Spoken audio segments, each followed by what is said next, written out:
दोस्तों, हमारी प्यारी राधा रानी को मनाना बहुत आसान है। वो इतनी करुणामयी है कि बस प्रेम से, सच्चे मन से उनका नाम ले लो, आपकी सभी इच्छाएं पूरी हो जाएंगी। आज मैं आपको बरसाने की एक ऐसी घटना सुना रही हूँ जिसे सुनकर आपको भी बहुत अच्छा लगेगा। किसी गांव में रमा नाम की एक बहुत भोली भाली औरत रहती थी। उसकी शादी को 4-5 साल हो चुके थे, लेकिन अभी तक उसके घर में किसी बालक ने जन्म नहीं लिया था।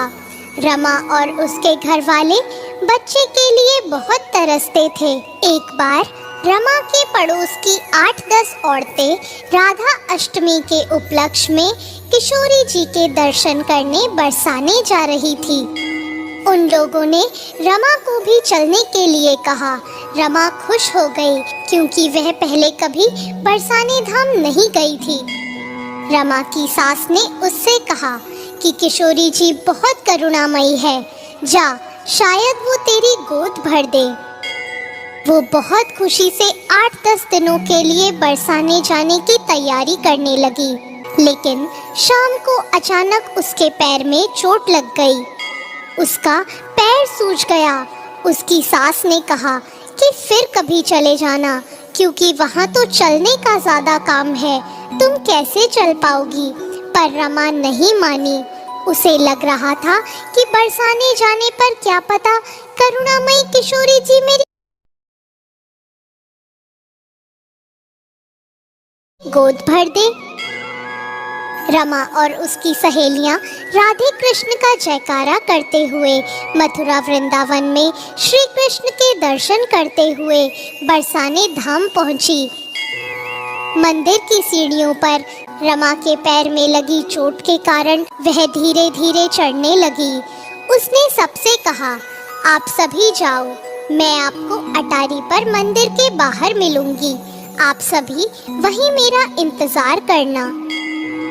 रमा राधे राधे कहती चढ़ रही थी, तभी उसका पैर मुड़ गया।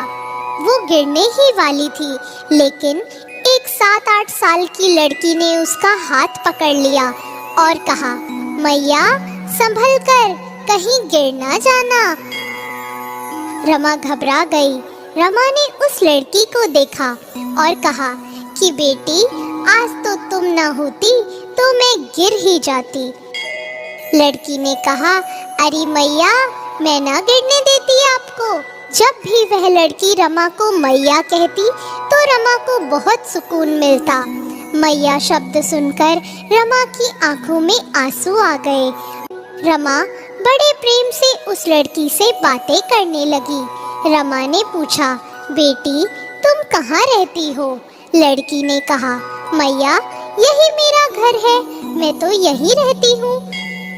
थोड़ी देर बाद वो लड़की बोली कि मैया मेरे लिए क्या लाई हो? अब रमा हैरान होकर उसे देखने लगी। रमा बोली, मैं तेरे लिए क्या लाऊंगी? मैं तो तुझे जानती भी नहीं। लड़की बड़े प्रेम से बोली कि मैं यहीं रहती हूँ, सब मुझे प्रेम से लाडो बुलाते हैं, तुम भी मुझे लाडो ही बोलना।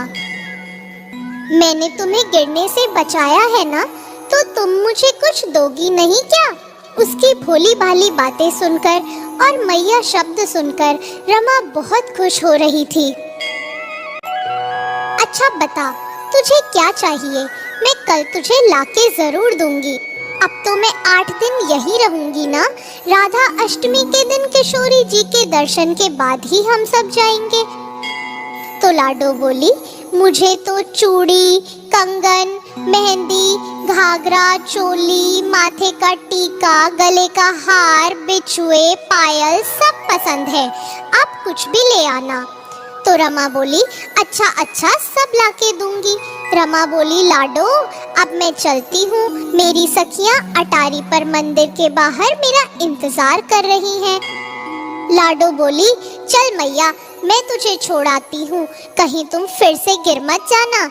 रमा लाडो की प्यारी प्यारी बातों से मंत्रमुग्ध होकर लाडो का हाथ पकड़कर दोनों अटारी पर पहुँच गए। लाडो बोली, मैया मैं चलती हूँ। रमा भी मंदिर के अंदर चली गई। मंदिर में रमा ने किशोरी जी और ठाकुर जी के दर्शन किए। बहुत ही आनंदमय दर्शन हुए। अगले दिन रमा लाडो के लिए बहुत सुंदर चूड़ियां और पायल लेकर गई। वहाँ सीढ़ियों पर लाडो पहले से ही बैठी रमा का इंतजार कर रही थी। रमा को देखकर लाडो बोली, मैया लाई हो मेरे लिए कुछ? रमा ने उसको चूड़ियां और पायल दे दी। लाडो बोली, मैया तुम तो कह रही थी सब कुछ लाऊंगी, बाकी चीजें कहाँ हैं?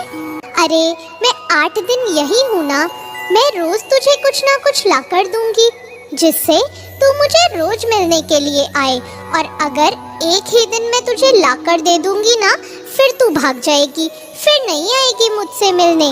लाडो शरारती हंसी हंसने लगी और चूड़ी और पायल लेकर वहाँ से भाग गई। एक दिन जब रमा लाडो से मिली तो उसके साथ एक लड़का भी था। तीखे नैन नक्श, सजीला, सांवला, घुंघराले बाल, इतना सुंदर कि उसके चेहरे से नजर ही नहीं हट रही थी। रमा ने पूछा, लाडो ये कौन है? लाडो ने बोला, मैया ये मेरा सखा है, हम साथ में ही रहते हैं। मैया कल तुम इसके लिए भी कुछ लेकर आना। अगले दिन सुंदर सा धोती कुर्ता और मोरपंख वाला मुकुट लेकर गई। उसने देखा कि दोनों बच्चे वहीं सीढ़ियों पर बैठे हैं और उसका इंतजार कर रहे हैं। रमा ने बच्चों से खूब सारी बातें की। फिर रमा ने अपने लाए धोती कुर्ता और मोरपंख वाला मुकुट उन बच्चों को दिया। अब रमा बोली, लाडो देख, मैंने तुझे और तेरे सखा को भी सब चीजें लाकर दी, पर तूने मुझे कभी कुछ पहनकर तो दिखाया ही नहीं। मैं भी तो देखूं कि तू कैसी लगेगी। तेरा नाप सही भी है या नहीं? लाडो बोली, मैया कल राधा अष्टमी है ना, कल मैं तुझे सब पहनकर दिखाऊंगी। ये कहकर दोनों बच्चे चले गए। मंदिर में दर्शन कर रमा भी चली गई। अगले दिन राधा अष्टमी में लाखों की संख्या में लोग मंदिर आए। सब जगह राधे राधे के जयकारे लग रहे थे। अब रमा भी वहीं पहुंची जहां लाडो रोज उससे मिलती थी, पर आज लाडो वहां नहीं थी। रमा ने सोचा, आज बहुत भीड़ है, उत्सव का दिन है, हो सकता है आज वो नहीं आई हो। रमा मंदिर में किशोरी जी और श्याम जी के दर्शन के लिए पहुंची। वहां जाकर तो वो कुछ देर के लिए पत्थर हो गई। उसने पता है क्या देखा? किशोरी जी ने वही सामान पहना है जो उसने लाडो को लाकर दिया था। वही मोटे मोटे गोटे वाला लहंगा चोली, वही चूड़ियाँ। ठाकुर जी ने भी वही धोती कुर्ता और मुकुट पहना था। उसे कुछ भी समझ में नहीं आ रहा था। बड़ी मुश्किल से पुजारी जी तक पहुंचकर रमा ने पूछा, आज वस्त्र और श्रृंगार की सेवा किसने की है? पुजारी जी ने कहा, आज वस्त्रों की व्यवस्था खुद लाडली जी ने ही की है। आज जब हमने पट खोले तो ये सारे वस्त्र और श्रृंगार का सामान वही रखा था। हमने इसे लाडली जी की मर्जी समझकर इन्हें यही पहना दिया। रमा तो जैसे पागल सी हो गई। उसे समझ नहीं आ रहा था कि जिस लाडो से और सखा से वो रोज मिल रही थी, वह तो साक्षात किशोरी जी और ठाकुर जी थे। वो फिर पागलों की तरह भागती हुई सीढ़ियों तक गई जहां वो रोज उनसे मिलती थी और जोर जोर से लाडो लाडो चिल्लाने लगी। पर आज तो लाडो को लाखों लोगों को दर्शन देने थे, वो वहां कहां से आती। तभी वहां उसकी सखियां आ गई। उन्होंने रमा से पूछा कि रमा तुम किसे पुकार रही हो?